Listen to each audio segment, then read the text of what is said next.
Tony Stark is the adopted son of Howard and Maria Stark. When Howard learned that his wife would have big problems with the birth of a child, he entered into an alliance with an alien robot so that he pumped the baby's stamina. Due to the machinations of the robot, the child, who was named Arno, was born smart but sick.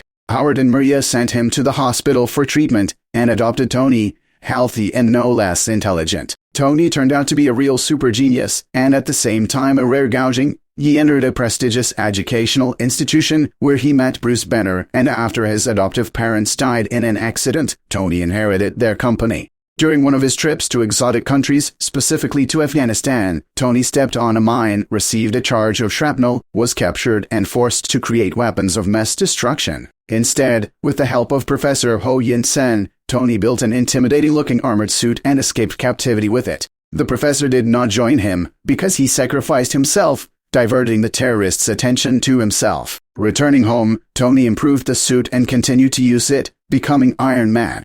At first, Tony pretended for a long time that Iron Man was his bodyguard. This excuse, by the way, worked no worse than Superman's glasses. He revealed his secret only to his personal driver, Happy Hogan, and to a young secretary, Virginia Pepper Potts, who much later got her own armored suit. Stark preferred to use armor only against those dangers that threatened his company or himself. But over time he became first an American and then a global superhero and joined the Avengers, a team founded by Thor, Ant-Man, the Wasp and the Hulk.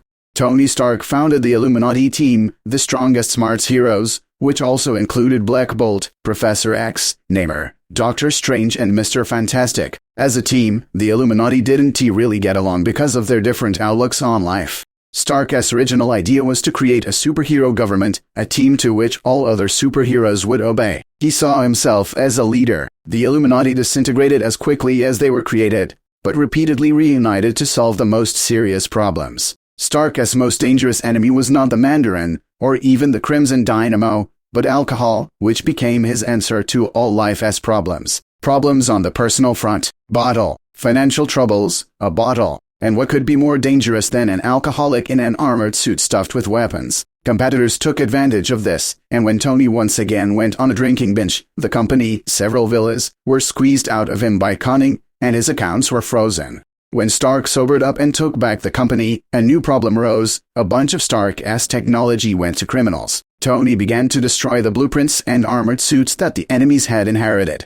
Part of the costumes ended up in the hands of the government, which Tony was not embarrassed at all, and he automatically became a criminal for the deliberate destruction of government property. True, he was able to justify himself by saying that this was the work of Iron Man, and he had already been fired. Iron Man died in a clash with the authorities, and Tony hired a new one. In fact, he just made himself new armor. Tony, even to the Avengers, was in no hurry to reveal his identity. Molecule Man did it for him when he destroyed Cap's shield, Tony's armor, Thor's hammer and the Surfer's board with one snap of his fingers. Tony had a chance to be disabled for a while when he was shot by a nutty girl. The bullet grazed his spine and knocked Tony out of his legs. At this time, he controlled the armor remotely, and later, a new turn took place in Tony's fate. Immortus took control of him. Tony killed several good characters, then realizing what he had done, committed suicide, and instead of him in the comics for some time, there was a young Tony from the past. Then, after the battle with Onslaught, Franklin Richards, son of Reed Richards, revived the correct Tony and fused him with the young Tony, thus bringing back the full-fledged Iron Man. It is hard to imagine, but Tony suffered from technophobia for a while. This happened after one of his costumes acquired a mind of its own and tried to love the owner, but ended up sacrificing himself to save Tony. However, it let go. Tony became even more technophile than before when he used the Extremis virus to heal. Not only was he cured, but he also learned to control the technique with his mind and used it to control his upgraded suit. When an explosion occurred in Stamford that claimed the lives of more than 600 people, Tony sided with the Superhuman Registration Act. He realized that if he left the execution of this case to the government, it could arrange genocide.